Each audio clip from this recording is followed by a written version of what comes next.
Welcome back to TheTechSpace, everybody. In this video, we're going to be going over how to get Facebook Messenger on your computer. Stay tuned, make sure you like and subscribe for more videos just like this, and we're going to jump straight into this video. So if you're trying to get Facebook Messenger on your computer, what you're going to want to do is make sure you have Windows 10 first.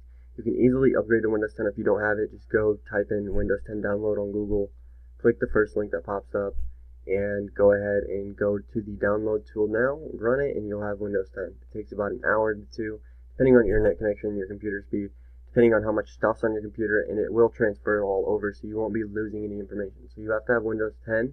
Once you have Windows 10, you can go ahead, go to the bottom left corner of your computer, type in Store, and you'll be taken to the Microsoft Store, where you can go ahead in the search bar and type in Facebook Messenger. And it should just pop up. I thought I typed it in. So we type in Facebook Messenger, click search, and once we type in search, it throws up nothing. So wait, we'll just type Messenger. So yeah, you type in Messenger, the first thing that pops up, this thing right here, this first one, of course, not the beta, the one made by Facebook Inc. You can click install right here, and you'll have Facebook Messenger on your computer, be able to use it, and all that good stuff. All you do is sign in just like a normal app, like a phone would work, and that's how you have Facebook Messenger on your computer.